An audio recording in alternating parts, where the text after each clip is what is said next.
Hey everybody, this is No Filter, a Nintendo podcast, and here's my review for Nefarious for Nintendo Switch. Nefarious is another 2D platformer similar to something like Sonic or Mega Man, but you play as the bad guy. Mwahaha.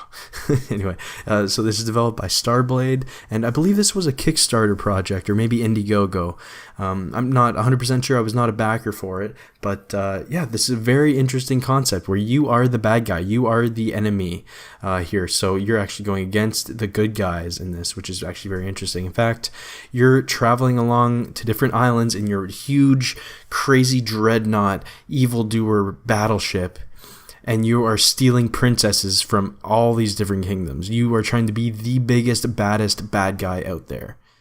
So along the way, you're going to be fighting people like a Mega Man ripoff, or you'll be fighting people very similar to, say, like a Mario. You'll be fighting a lot of different kind of good guys that you would have seen before, but your main arch enemy is a Mega Man style enemy. And so what a lot of these missions entail is usually you're in your ship, you're talking with your henchmen, your crew, your assistant, and then you're determining where you're going to go next. You go to a different island, you make out a plan, you have to go through a stage, go to a boss battle, steal the princess, and get the heck out of there with the princess that you've robbed. And it's very funny writing, it's very tongue-in-cheek, really hilarious, because you'll steal the princess, then all of a sudden they'll be like, fine, I guess I'm on this ship for now, and then they'll like post up in the ship and they'll be like, making fun of you when you're just like the evildoer that's basically abducted them from their kingdom, and they're just like, messing around when they're like on your ship, right? And you just collect a whole bunch of them,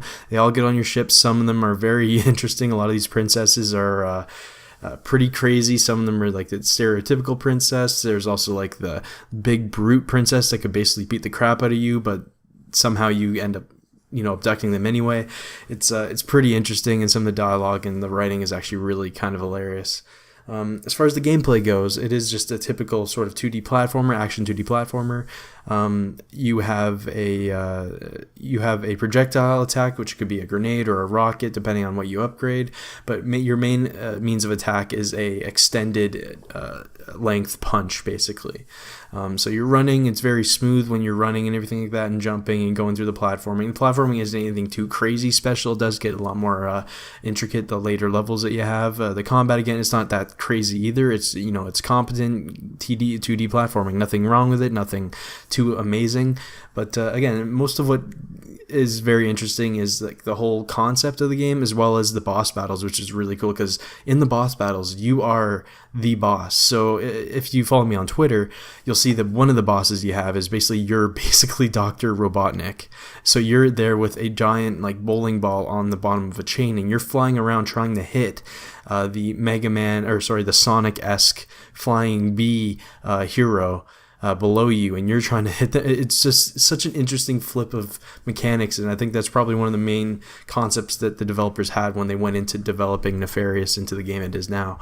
It's a very interesting, it has some really cool different elements there. There's somewhere you're literally the attacking enemy that's in the background, basically, with your fists out, and you're trying to hit this hero that's jumping around and hitting you in the head and stuff like that. It's super interesting, and something that I feel like a lot of people who've been playing games for a while have wondered what it would be like to play as the Robotnik, the Bowser, the giant full stage enemy robot that that the enemy is jumping into, kind of a thing, like a Dr. Wily.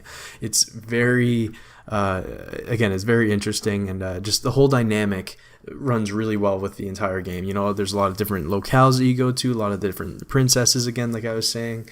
And it was a lot of fun to play. It's not like crazy long, which I actually appreciated. I feel like I guess it's a little bit to a detriment to the game, is a lot of the ideas kind of wear thin relatively quickly, and not a lot of the new elements are really like changing how you play. It's more of just like, oh well, that's something I haven't seen before, but it's still just basically just jump over it kind of a thing, or just it just didn't seem like it really developed it too much like throughout. So having a relatively short campaign, I'd say it was maybe about 4+ hours, is good, especially for a more budget title like this on the eShop.